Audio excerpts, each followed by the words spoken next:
Bom dia. Hoje nós vamos falar um pouquinho sobre a consulta homeopática. Afinal, quais são as diferenças entre a consulta homeopática e a consulta convencional? Na verdade, a consulta homeopática ela tem como foco a totalidade dos sintomas da pessoa, com uma abordagem ampliada do sujeito, sua história de vida e sua dinâmica, sua forma de sentir, de pensar, de reagir. Aspectos importantes que estão registrados na memória psíquica também são bastante valorizados. De um modo geral, o método de tratamento ele é bastante diferente e isso exige um cuidado diferenciado também na abordagem à pessoa, ao paciente. E é disso que a gente vai falar um pouquinho aqui. Claro que não existe um padrão único de consulta, existem algumas orientações para que o médico consiga obter aquilo que ele deseja neste momento da anamnese homeopática. Como nós temos um interesse de compreender o sujeito e a sua dinâmica e buscar individualizar este sujeito, esta pessoa e o seu processo de adoecimento, nós não nos reduzimos a uma avaliação anatomopatológica ou uma avaliação estritamente aos sintomas que vão levar a um diagnóstico de uma doença tão somente. É claro que toda essa visão clínica convencional da alopatia nos embasa e nos oferecem dados para a gente poder encontrar uma melhor forma de tratamento, para a gente poder ter um prognóstico. Mas durante a consulta homeopática nós buscamos compreender a dinâmica e associar essa dinâmica à dinâmica de alguns medicamentos. Então, ao término da consulta homeopática, teoricamente nós devemos ter um conjunto de sintomas que nos leve a um número de medicamentos, um pequeno número de medicamentos, ou preferencialmente o medicamento daquela pessoa. Então o foco não se dá na doença, o foco se dá na pessoa.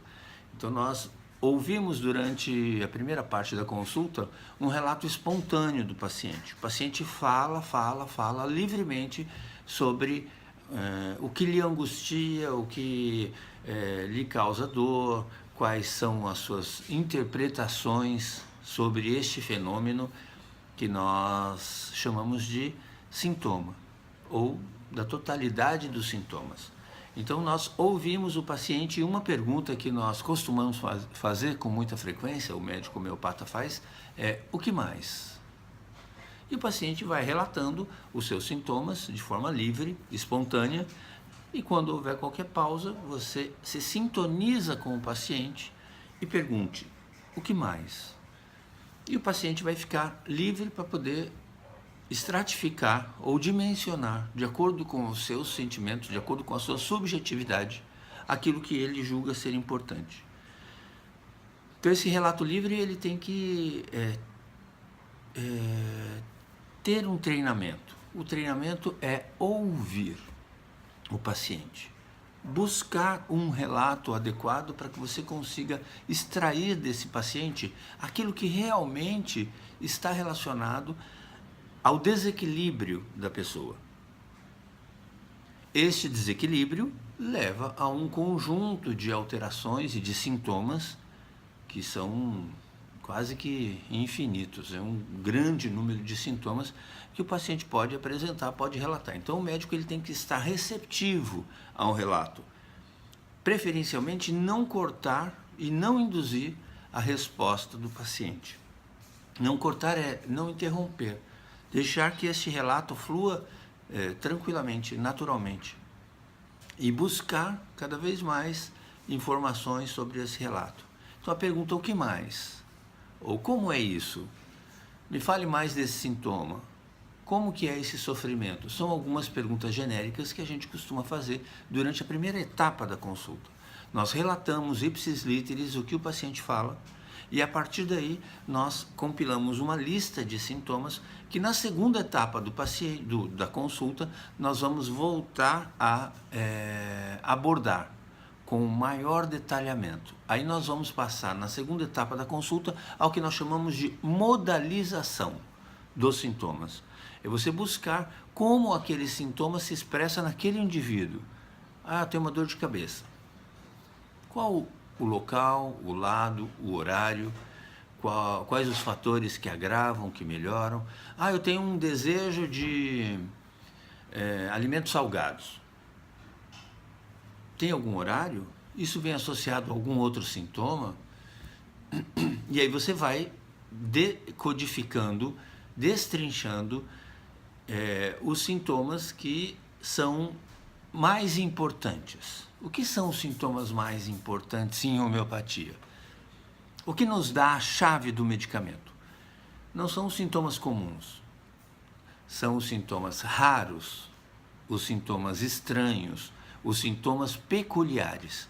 Este conjunto de sintomas, ele pode ser capaz de nos ajudar a encontrar um medicamento daquela pessoa.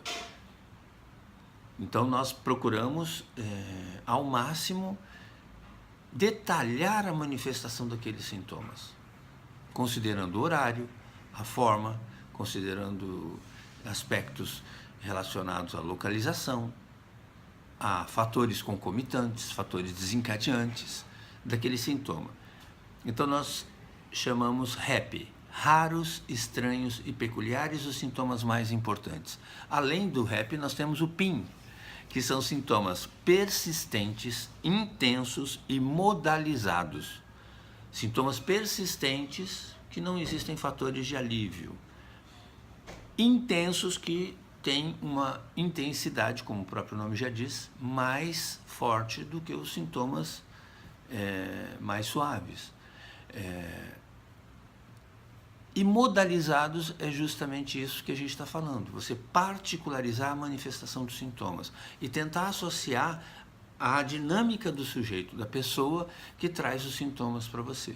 A consulta homeopática, ela não começa ali naquele momento em que você senta diante do paciente e busca conhecê-lo. Ela já vem antes da própria consulta, um bom agendamento, um bom acolhimento, uma boa oportunidade para que o paciente sinta-se à vontade. De preferência, se você tiver oportunidade, peça a esse paciente uma listagem dos principais sintomas para que ele não esqueça. Depois que você ouviu o paciente, detalhou e particularizou, modalizou os sintomas, você vai selecionar esses sintomas, você vai hierarquizar estes sintomas. Quais são os mais importantes? REP-PIN. E quais são os sintomas que você vai usar na sua repertorização? A repertorização é um ato que o médico procede, que o médico realiza durante a consulta, que é selecionar os sintomas e ver quais são os medicamentos associados àquele sintoma. Isso é muito importante, porque este conjunto de medicamentos que reflete o sintoma que o paciente está te trazendo, ele é importante para você poder selecionar o mais apropriado, que tenha mais a ver com esse paciente. Então nós hierarquizamos os sintomas também de acordo com a sua manifestação. Se são sintomas antigos, ele tem uma importância maior. Se são sintomas recentes, talvez não tão importante, a não ser que ele tenha uma grande intensidade ou que ele seja muito persistente. Então, essa manifestação e essa seleção dos sintomas, ela precisa ser apropriadamente selecionada, levando em consideração o local ou a forma de manifestação do sintoma, ou a classificação, melhor dizendo, dos sintomas. Você pode classificar os sintomas em sintomas mentais, sintomas gerais e sintomas locais ou orgânicos. Os sintomas mentais têm a ver com a psique, com a vontade, com os desejos, com a memória, com a história de vida do paciente, história sociofamiliar, ou o contexto de algum procedimento, algum ato, alguma situação que levou o paciente a um determinado desequilíbrio. Esses sintomas são muito importantes. Nós chamamos de história biopatográfica, a história de vida do paciente e a relação que existe entre os sintomas e os acontecimentos que, de alguma maneira, contribuíram para o desequilíbrio desse paciente. Então, a história biopatográfica é muito importante e os sintomas biopatográficos, que são aqueles sintomas que surgiram após determinada situação, eles são de grande importância também porque mostra justamente a natureza da doença. Então, os sintomas mentais, eles são muito valorizados porque diz respeito à essência do indivíduo, a parte mais importante que caracteriza esse indivíduo. Os sintomas gerais são sintomas relacionados a todo o organismo, febre, cansaço, indisposição, são aspectos que a gente considera também sintomas gerais, que se manifestam no indivíduo de acordo com a sua patologia. E os sintomas orgânicos são sintomas localizados em determinada parte do corpo, que vai desde o couro cabeludo até os pés. Então, numa terceira etapa da consulta, nós fazemos um checklist dos sintomas, passando pela cabeça, olhos, seios da face, boca, garganta, paladar, aparelho respiratório, digestivo, pele, enfim. Fazemos uma abordagem bem minuciosa, buscando lembrar o paciente de algum sintoma que não foi ali referido. Isso é bem importante também e muitas vezes você consegue detalhes importantes de algo que o paciente tinha esquecido. Você compilou todos esses sintomas, selecionou os sintomas, hierarquizou e aí você faz a repertorização, que é o assunto da próxima aula. Espero que tenha sido claro para vocês. O que a gente está tentando passar é a metodologia de trabalho de forma muito resumida na consulta homeopática. É isso aí, um abraço para todos, até a próxima.